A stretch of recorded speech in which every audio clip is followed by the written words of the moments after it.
Now, not many people know that Gary Burton is my father, and that's because I haven't really been telling anyone that for a long time.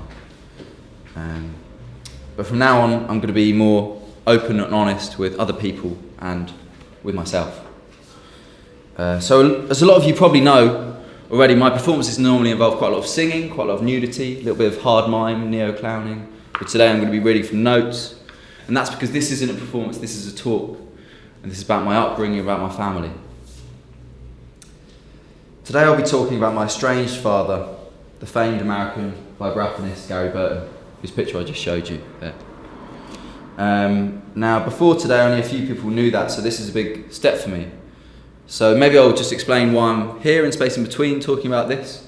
Tom Railton there and Annie Davey over there exhibiting this show called Bricoleurs. That's going to be opening on Thursday, right? So come back for that, that should be really good. But Space in Between are taking part in this Art Leaks weekend, which maybe some of you know about already. And so they asked Annie and they asked Tom if they could think of a talk that could happen on the weekend that they were going to install and then have people come in, which is what we're at now, right now. And so here's where I come in and where things get a bit weird, because as a lot of you probably know, me and Tom have been badminton partners for years. We play on Tuesdays, and as you'll no doubt be aware, Tuesday night is State Club night at Wetherspoons. And that's obviously where you get the 8-ounce sirloin, 8-ounce rump, get the mixed grill or gammon and egg. And that obviously comes with chips, peas, flat mushroom, fried tomato. And with that you get a choice of soft drinks or a choice of non-premium lagers, but I would suggest that Tuborg is the only drinkable one. And then obviously there's the Ruddles, the ale. And that's $7.99, which is quite a good deal, as you'll probably all agree. Now, obviously, I haven't forgotten about the other options. You can, of course, get the 12-ounce Aberdeen Angus sirloin, and there's also the barbecue chicken melt, and the rack of ribs. Yeah, rack of ribs that was introduced in 2012. And obviously, you can get the large mixed grill, which is an option, and that comes with the additional sausage and free-range egg. Now, let me just deal with those right now before we move on. So firstly, the 12-ounce Aberdeen Angus sirloin is a belter of a portion, I'm not denying that. And of course, with the large mixed grill, you do get those additional items, a few hours on the courts of Railton, and those are looking pretty appealing, yeah. But I would suggest that the supplement of £2 for the steak and £1.50 for the large mixed grill, that's a false economy. Right, you're paying nigh on £10 for a meal that was previously £8. You've got to think about that builds up. And secondly, call me a purist, but my definition of Steak Club does not include the barbecue chicken melt, and it never will. Despite the continued persistence of the Wetherspoons menu planners. And the rack of ribs, let's just say, by the spring change around, and obviously you all know, in spring they changed their menus, I don't think the rack of ribs will be there in 2014. Anyway, that's our little routine. We head to Glass Mills Leisure Centre in Lewisham, and then smash out a few games of badders, and then we head to the Watch House, which, as you probably all know, is the Wetherspoons on Lewisham High Street. I stick to rump. Tom flips between sirloin, mixed grill and gammon. That's fine, as discussed. I get Tuborg, Tom gets a Ruddles. He's a real ale fan. I think it tastes like warm brown water. And it was a few weeks ago, between a sip of Ruddles and a forkful of gammon, that Tom looked at me and he said, "Hey Matt, do you know anything about jazz?" And I was troubled by the question, and I said, "Why do you ask, Tom?" And so Tom explained that he's having this exhibition with Annie, and that Annie's made this film about a jazz musician. And this was very worrying to me. So I should explain, I know Annie from a previous life. As a lot of you probably know, Annie had a problem with drugs for a long time, and so did I. And essentially we frequented the same venues, so squats and flats around an estate in Haggerston, where we acquired and used hard drugs from the period of around 2004 to 2007.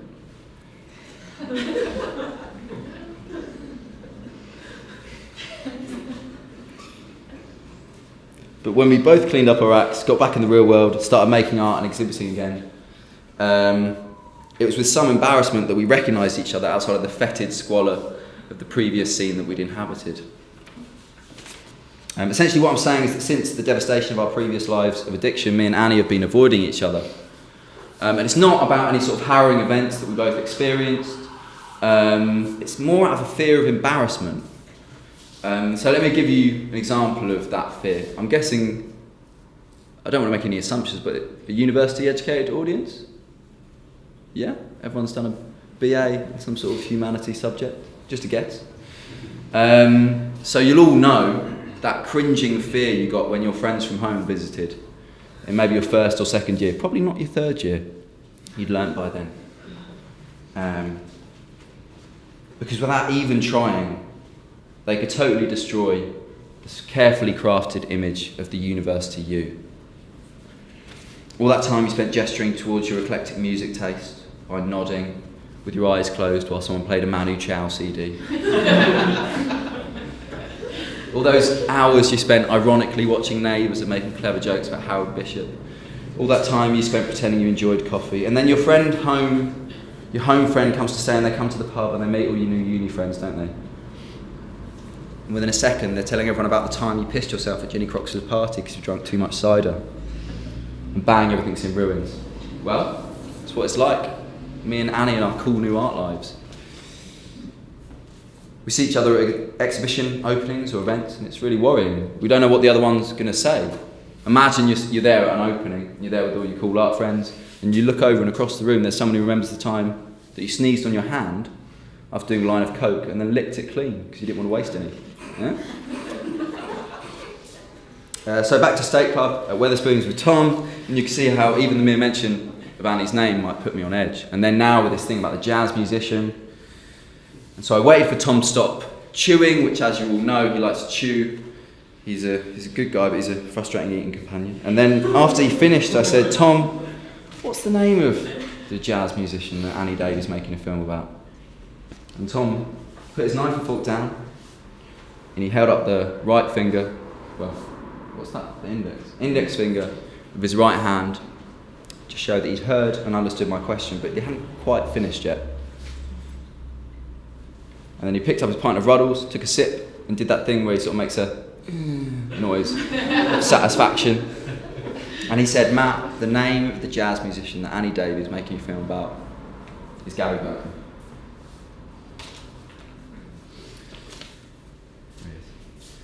And I was shocked and surprised to hear my estranged father's name mentioned.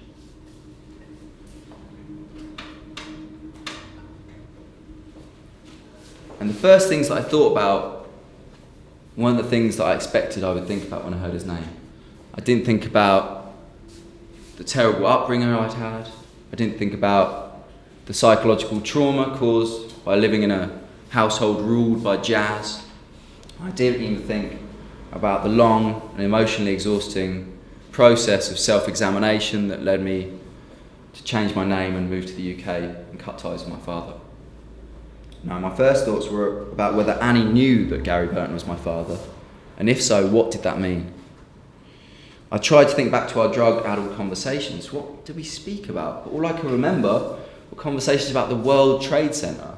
I think you probably all know this, but Annie, she's a massive conspiracy theorist. Even now, she tapes up the webcam on her laptop, and she won't use fluoride toothpaste because she thinks the government put fluoride in there to control your mind. But back then, when we were doing drugs, she was really into the mad stuff, the really far out stuff. You had the pyramid theories. So there's a conspiracy theory that the pyramids weren't built by slaves, they were built by a superior alien race. And they aren't tombs for dead emperors, but they're actually power stations for channeling cosmic rays into the earth that then fuel the alien spaceships. Fucking mental. I tried to think logically. Had we ever had a conversation about our families? Not that I remembered, but then there's a lot of things from that time in my life that I didn't remember until someone told me. So for example, I didn't remember the time that I turned up for work covered in blood because I'd slept in my uniform and had a nosebleed in the night. I didn't remember the time that I was thrown out of a bar for having my hands down my trousers and walking around telling everyone that I'd split into two genders and that I could have sex with myself. And I'm pretty certain, actually, that Annie doesn't even remember now the time when one of our friends overdosed, but we still had some stuff left, so we just carried his unconscious body out to the shed and left him there to die. But that was around the time that we both decided that something in our lives needed changing. And so I probably had told her about my father. I mean, it's the sort of thing you talk about when you're hammered, isn't it? I probably had told her about my family. So the next question was, why did she decided to make a film about Gary Burton? Did she want to expose me as a fraud? Did she want to humiliate me in front of all my cool London art friends like you guys? Did she want to shame me out of the city? So that night at Wetherspoons, so I was so worried about what Annie knew and why she might want to make a film about it, that I started speaking to Tom about my childhood. I started speaking to him about my family and my past. I told him that Gary Burton was my father. I told him how I'd left America and come to study in the UK when I was 18. About how I'd changed my name and taken voice coaching lessons to pass as an authentic British citizen. And I told him that the elaborate story that I concocted about my absurdly unrealistic French name was completely untrue. And though he looked a bit bored, he gets quite tired after eating, I told him about the things that had happened to me in my life to make me do all this. So I should probably explain a little bit about my dad. I'm sure most of you are au fait with his music. This is the album of Keith Jarrett. For those of you who don't know, Gary Burton is an American jazz vibraphonist. If you don't know what a vibraphone is, it's just like a big glockenspiel. And he pioneered a style of playing that involved 4 beaters, so 2 in each hand. And this meant that he could play music of incredible complexity. And he was a real pioneer in the late 60s jazz scene of America and became a leading figure in what is now known as fusion jazz. For Dad, jazz was about breaking the rules, it's about improvising, and it's about going in unexpected directions. Now, the problem for our family was that Dad wanted his music life to be like his home life. So he wanted everything to be free and new and different. And the only rule was that we had to break the rules. And that created its own kind of tyranny, the tyranny of freedom. So, for example, my dad hated straight lines. We lived in a perfectly conical house. And every room was round, and apart from the kitchen, the bathroom, and obviously Dad's music room, none of the rooms had a fixed function. So when I got home from school, Dad would roll a dice, and then we'd all know where we were sleeping that night and where we were going to eat. And even if it was winter, we'd have to eat outside if the dice said so. When we were teenagers, Dad refused to give me and my sister any keys to the house. So when we came back, we'd have to climb in through a window. He said we had to innovate our way into the house. And I should say that a cone-shaped house is quite a hard house to climb. It's very smooth. Sometimes I come back from school, I only have a few times, but sometimes I come back, Dad had taken all our possessions and laid them out on the street and was just giving them away to the neighbours. It was awful, but if I said anything about it, he'd just say Miles Davis didn't write Bitches Brew by holding on to the past. But as I told Tom all this on a Tuesday night in Lewisham Wetherspoons, I sort of felt a weight lifting off my shoulders. I'd never really said this to anyone before. It was shameful, but it was my shame and I was owning it by telling it. I'd come to terms with my recent history as a drug user, so why shouldn't I be able to come to terms with my upbringing under the rule of an authoritarian jazz man? So that night as I walked home, I felt freer than I'd felt for years. I decided that I wasn't going to lie anymore. So for the last 2 weeks, I've been telling people about my family history. I've told a few of you in this room. It's really nice. Feels pretty good. It feels like I'm learning to deal with the truth of my past and laying the foundations for the truth of my future. And the other day I met Annie in the street and I somehow kind of knew this was coming actually. And she didn't even say hello to me and she didn't ask me if I wanted to have a chat. She just said these words to me and Annie, would you mind reading those? Could you come over here? Is that okay? Thank you.